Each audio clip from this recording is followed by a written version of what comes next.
Hey, what's going on, everyone? This is Mike Kollin at MikeKollin.com. Okay, so the year 2025 adds up to 9, which is about endings and then eventually new beginnings. And this full moon we just had was really kind of it was a very powerful energy. And I'm just going to say one thing about it. This is an energy of the past is in the past now. It's time for you to let go of everything and move into the future. It's like we're still in the energy of the full moon right now. So you have to decide to just move forward. It's like the door to the past is closed, the door to the future has opened. There is a shift. Now, a lot of us on this channel are empaths and or heart-based people, spiritual people, and we tend to be more tuned in than most people, so we tend to feel more. See, the further you go into your right brain, the more tuned in you're in, which means your sight, you see colors more vividly, you hear things a little bit more vividly. It's like when you go into the left brain, you disconnect from your 5 senses. The further you go into the right brain, the more you tune into them and connect to them in a much deeper way, meaning suddenly that song you've heard 100 times has that fresh, crisp feeling to it. It sounds better. It just makes you feel good for some reason. It's because you're in your right brain, okay? That same pizza you've had from Domino's Pizza or wherever, all of a sudden tastes really good. So food tastes better, smells taste better, perfumes and sounds and emotions and feelings, like you feel really good. Okay, the music's going to go down in about 5 seconds. Now, the reason why I bring this up is because there really is only one battle on the planet. The battle is, they call them evil, people, narcissists, the demons, whatever you want to call them. They're trying to disconnect you from your emotions and feelings, because that's what gives you life. That is the relationship brain. It is the brain of when you're in the present moment.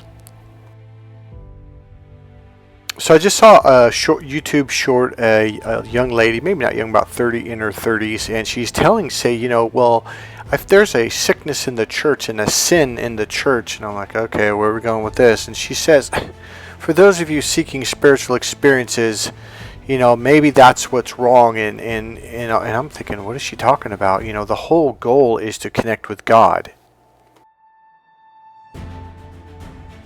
So she essentially goes on shaming people, saying, oh, you shouldn't seek for spiritual experiences and connections with God, etc., etc. I forget how she said this. Shouldn't accepting Jesus Christ be enough? It sounds wonderful, but it's exactly what the serpent did in the garden. He turned you away from God. I'm going to make this really simple. I'm not going to go too in depth because I've done this a lot. So here's the battle. The battle is closing off from your right brain, which is the emotional, creative, spiritual brain. It is the open doorway to spirit, to higher knowledge, etc., etc. The left brain is in the box thinking. It's logical. It's following the rules. Should, like words like shouldn't. Those are key words in NLP. Like, okay, there's an issue here. Should not, must not, cannot. I forget. I think we call them modal operators. But the point being is, the minute I hear that, I'm like, okay, here we go. Here comes a rule. So the serpent in the garden's goal was to close you off and turn you away from God, to stop you to stop us having experiences with God. Before Adam and Eve met the serpent in the garden, if you just go back to chapter 2, right before that, a couple verses, not maybe 10 verses or less, they were in the garden with God creating. It was like they were playing, they were doing artwork, they were creating stuff, they were just hanging out with God literally on a daily basis, on a regular basis. This was just life. It was the way it's always meant to be. And the whole fall was the whole thing that happened in the garden. Adam and Eve believed that, oh, we're naked, because what did it say in Genesis 2, verse 25, the very last verse in chapter 2? It was essentially, I can't remember. Well, you know what? Let me just Google it. Okay, so let's go there right now. So Genesis 2, verse 25 states, and the man and his wife were both naked and were not, N-O-T, not ashamed. I remember reading that, and I thought, and this was probably 2 decades ago. I was like, wait, why would it say that? Like, why would it just say they were in the garden? Why did they even tell us they're naked? Well, it had a reason. So here's what it says afterwards. This verse describes the state of Adam and Eve before the fall, highlighting their innocence and lack of shame related to their nakedness. Now, this really means nakedness, meaning opened up to your right brain. Because when you're open to your right, okay, let's take avoidance and narcissist. What do? They completely close off to their emotions and feelings because they feel shame. God created you. He is not ashamed of your body or of your right brain or your emotions and feelings. The whole purpose for coming to this existence, call it the 3D experience, the alpha, the omega, the beginning and the end, that's time, okay? This whole creation, and God did create it, it was a gift to us to experience, to see, to hear, to feel, to smell, to taste, to have emotions and feelings. And through being connected in this way, we will have awarenesses and experiences of God, such as, okay, last night I was thinking of a lady that works at this bank. I said, I really wish I could bump into her and talk to her, because I have a question about someone I care deeply about, and I think she might have words of wisdom. Well, guess what? I'm at Walgreens, and guess who walks in 5 minutes after I walk in? So, when you are open, you'll have these experiences and you'll be conscious of them, and that's the whole purpose of the Bible. So I shouldn't say the Bible. So the serpent comes along in the garden and makes them ashamed of feeling naked to the point where they put on fig leaves and hid their nakedness, their body. Well, this really is symbolic of your right brain, so I'm not going to go into that right now. So the way you hide from God is closing off from your right brain and putting up the wall and being stuck in your logical brain, which is what the whole thing was saying. Like, hey, don't eat of the forbidden fruit, which is the tree of knowledge, logic, which is the left brain, knowledge, rules, structure, organization, logic. It was all about the tree of life. See, hear, feel, smell, and taste, which is the right brain, okay? So it was okay to use your left brain, but to have an open doorway, passageway from left to right, so you can flow. So here she is saying, no, you shouldn't try to have these spiritual experiences and connect with God or whatever she called it. She says you should just accept the fact that Jesus was good enough for you. And it's like, no, the whole purpose of Christ was to get you to open back up again the way you were in Genesis 2:25 and before. That literally is what it is all about, the original sin. Sin is closing off from God. The word sin literally means to close off from. Alright, so I've had my own shifts in the last 48 hours. Now, the reason why I just shared what I shared, I have a purpose for it, and it's coming right now. So a lot of us on this channel got hurt by narcissists. We got attacked, and the goal of a narcissist is to sting you and your emotions, your emotional body so bad that every time you start to drop your awareness back down inside, you get this tight feeling, or almost a sting, like a giant wasp sting in your solar plexus, which puts you back up in your forehead, which means you're operating from your logical hemisphere, not your open right brain. The open right brain is the internal brain, where you go down into your body and you feel and sense. This is your intuition. A narcissist does not want you to tune into your intuition, because then you can see through them and see through their lies. So if they can sting you, your emotions and feelings, it tightens your chest and solar plexus area, which shoves you up into your forehead brain, and therefore you're not connected to your body, which is connected to your 5 senses. And this is your intuition. So if they can disconnect you from that, they close you off from your right brain, which means you're not tuned into Mother Nature and or Spirit and or God. And that was always the goal. A narcissist is the serpent in the garden. So here's what I'm going to say. This is going to shock you, but this is really for more advanced people. If you're just coming out of the whole narcissist abuse and you're figuring it out, you may not be ready yet. But for those of you who have followed this channel for more than 2 or 3 years, it's kind of time to take the next step. And the next step is to tune back in, to open up to your heart, to your emotions and feelings, and begin to be a little bit more patient and a little bit more understanding of the people in your life. No, I do not mean give that narcissist another chance, because I'm telling you, I think a lot of you on this channel, you've started opening up over the last 6 months to a year or more. Here's what's going to happen. Mr. Narcissist Head and Mrs. Narcissist Head are going to come back. They're going to, hey, you have changed. No, they're still a narcissist, and they're still going to set you up and knock you down. But they did change their mask. They did change their skin. They look different. They act different. They have different techniques, okay, and different tactics. That's all that's changed. I'm telling you, when you start to open up again, they will come back. Do not open up. Shut them down. Immediately. So what I'm saying is, be a little bit more patient, because okay, for me, I was like, nope, not playing this game. I'm done. I'm out. Okay, so I've been talking about avoidance, and I will tell you, I'm just going, wow, here we are dealing with another issue, avoidance, which is similar to narcissist, but not quite the same, not quite as painful, but it still hurts. And I will tell you this, I'm going to be really blunt. It's the difference between, say, a demonic narcissist stabbing you really fast and really deep with a sharp knife versus an avoidant slowly gutting you, slowly pushing it in, and slowly, I'm not going to go into more detail. Does it really matter if it's slow or fast? No, it's going to hurt either way.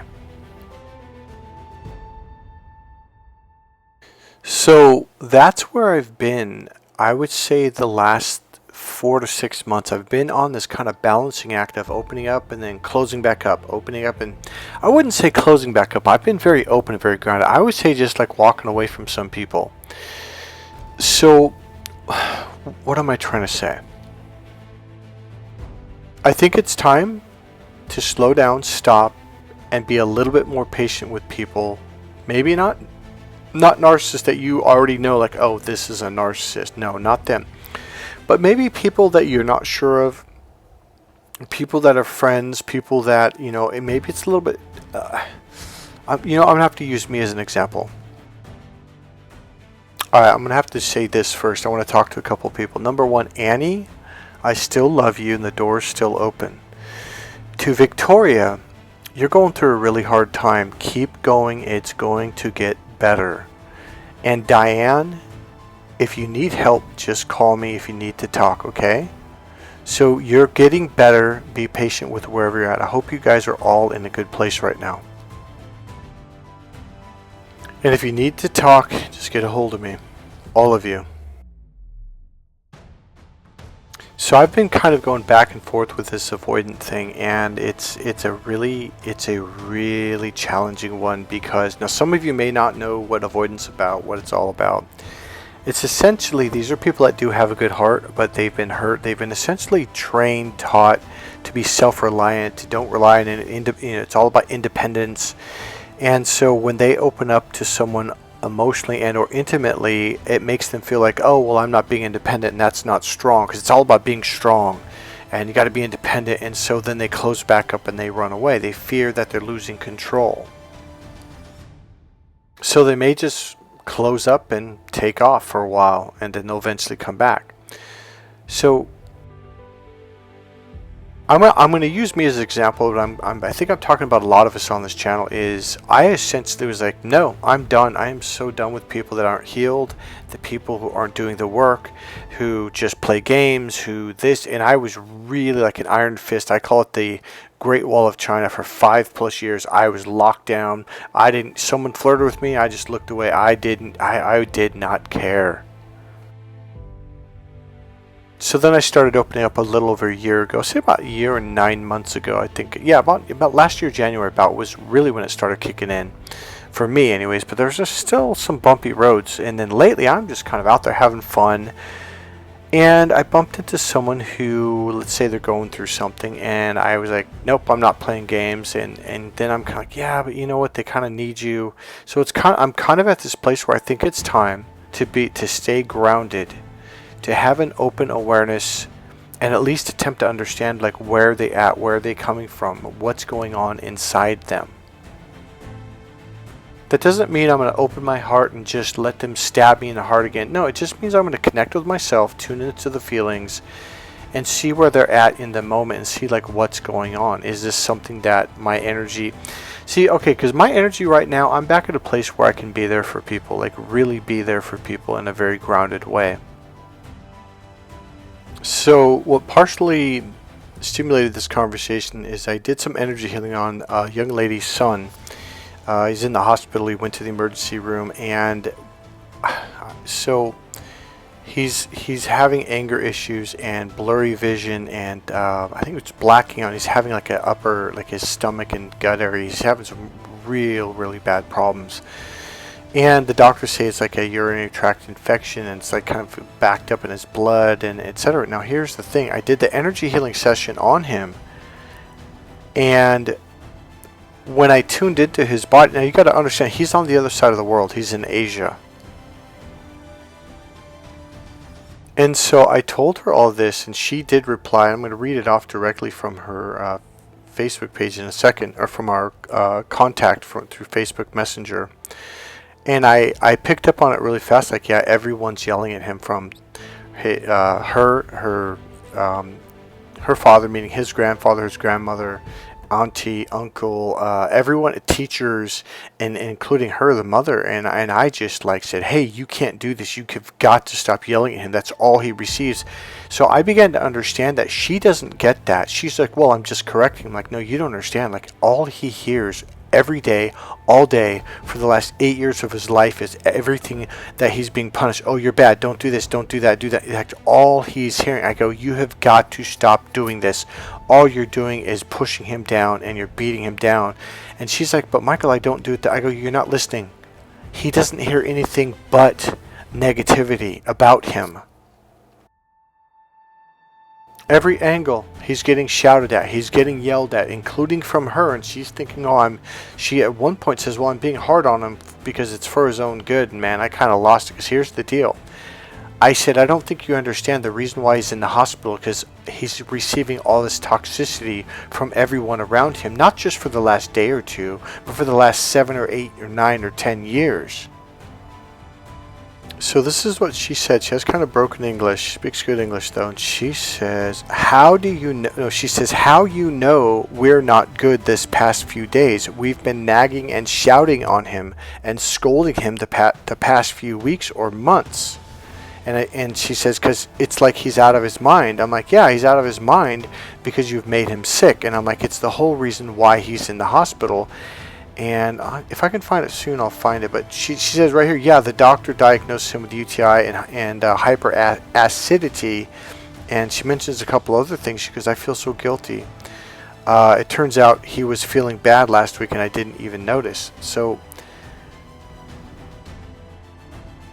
during the energy healing session, I picked all of the energy up. Who was yelling? I get like almost like a shadow image of these people, and I know who it is. That's the grandfather. That's the grandmother. Oh, that's the teacher. This is her doing it. So while this young child is in desperate need of medical attention, all these people were yelling at him. Not one person looked and said, whoa, there's something wrong with him. He needs to go to the hospital, until he literally had to get taken to the hospital under emergency situation. Now, when she said, oh, it's good for him, I'm being hard on him because it's good for him, or something like that, whatever she said, I kind of ripped into her, and I started treating. Now, here's what I did. I treated her the way she treated him. I was hard on her. I called her out on everything. I didn't let her get away with any excuses, because I realized something. From her slice of the pie, she's like, well, I mean, he came home and did something wrong, so I punished him. I'm like, she goes, that's all I did? I go, yep. And in first grade, the first teacher yelled at him. The second period, that teacher yelled at, then this person, then that person, then your mom, then your dad. All he's getting 24/7 around the clock is people punishing him, telling him he's a bad kid. Now, I realize she herself loves him very much, but I also realize she didn't see it from his perspective, to the extent of he was showing signs of actual illness, that something was wrong, and she didn't notice. So I realized I had to push her in the same way that she had been pushing him, and said, well, I'm just being hard on you. This is what she said. And she goes, well, you're making me feel bad. And I said, well, I'm just being hard on you because it's for your own good. And I think she came back and was like, oh, I see what you're saying. Like, she finally goes, wow. And I said, this is how you're making him feel every single day. Not you, not just you, but your mom, your dad, your brother, his wife, the person at preschool or wherever he's going. I don't think it's in second or third grade now, but whatever. And I'm going like, you don't understand. He doesn't get a break from anybody. There's not a single place where he can go, where he can just be comfortable with himself, without being yelled at, and she even mentioned how she was nagging him out without being nagged or complained about. So she's finally understanding, and I basically said, you need to love him, you need to nurture him every day. When he's calm, walk up to him, give him a hug, tell him that you love him, and then tell them something about him, at least one thing every day that you love about him. And then I said, that's what I mean when I say love him. Humans are like cups. They're empty. What are we pouring into them? Because that's what they're going to become. And it's the same thing with you. You need to pour beautiful things into your own cup, into yourself. So when I say love yourself or love your child, I don't mean, oh, just love them. Like, well, what does that mean? I mean, literally say something beautiful to them. Tell them they're beautiful. Tell them they have beautiful eyes. Tell them they have a cute smile. Tell them their nose is cute. Tell them their skin is so soft. And start doing this to yourself. So when I say love yourself, it's just not a nice thing to say. I mean, literally look yourself in the mirror and say, I love you. And then tell yourself one thing. I don't care if it was from the first day you were born, or today, or yesterday, or 6 weeks ago, or 6 years ago. Remember something that you did that you enjoyed. Remember something you did that you did that was a good thing. And then tell yourself, that was a very good thing that you did. I love you. A lot of you, oh, I can't do that. No, I'm telling you, a lot of you are on this growth. You say you're a spiritual being and you're growing and learning and healing. Are you really? Because it literally is like a cup. What are you pouring into that cup? You have to pour good things into it. And if you're around other people that are pouring toxicity into it, get away from them. So a shift that I've made, and it was partially because of the conversation. I think it actually happened before it, because I had such a grounded way of dealing with her, of really just being like, hey, you can't do this anymore. You've got to start doing A, B, C, D, and E. My energy was in just such a different place. It was grounded because we've been hurt. Our heart got hurt. We got stabbed and we closed it up. I'm at a place now where I can finally stay open with someone and be grounded while they're going through their stuff. So my message in this video is not only for me, but it's for you guys as well. I think it's time for us to open back up. I don't mean completely and just surrender to someone, but I think it's time to start to, instead of just having this great wall of China around us and walking away from anything that's even remotely negative, to be a little bit more patient and to attempt to be a little bit more understanding of where are they coming from, like where is this coming from, what's going on inside them. That one technique or skill or ability that I just explained will shift your entire life. You'll start seeing people for behind the anger, behind the hurt, behind the sadness or whatever they're going through, and realize that there's something behind this. And when you can connect with that, sometimes that alone allows people to shift. We are not here to heal narcissists. When you recognize the narcissist, walk away. But we are here to help those who have been wounded by narcissists. We are here to help those who still have a heart, they have a soul, and there's a goodness inside them. You see the light that's behind the wall. If you are not strong enough, if you are not ready to do this, then don't do it. It's okay. But I believe there's a percentage of you on this channel where it's time to take that next step. Some of you, though, you're going through a huge transition, moving, etc. Put your heart on yourself, focus on yourself for right now, get through that transition, and rest up, and maybe down the road you can be a little bit more tuned into other people. I think right now it's time for you to tune into yourself and to care for yourself. So we are the healers of the planet. It's why we're here. We're here to help others. It doesn't mean you help the worst case people, especially narcissists. There's a meme that was going around. It's like we're not here to wake everyone up anymore. The people that don't want to wake up are not going to wake up. We're here to wake up the lions. We're here to heal those who have a good heart, a good soul, and a good spirit. So let go of the negative, dark people and move on to people that have a good heart and a good spirit. Number one, it starts with you. You have to heal yourself. You have to spend time with yourself. You have to fill your own cup. You do have to take time out alone. You have to start saying good things to yourself. You have to tell yourself, what do you love about yourself today? What did you do? What's beautiful about you? Whether it's your heart, your soul, you did a kind thing, you did a kind thing for yourself, etc. You have to start pouring into your own cup. So heal yourself first. When you are ready to begin to work with other people, whether it's just having a listening ear, is get out there and start being patient with people. It doesn't mean 100%, but just be a little bit more patient with people, a little bit more understanding. And if they come off as negative, they're toxic, walk away. That's fine. Another thing is, if you are into the healing arts and work, you can work with some people that can be very toxic or aggressive, etc., hurt you. Or it could be a relationship.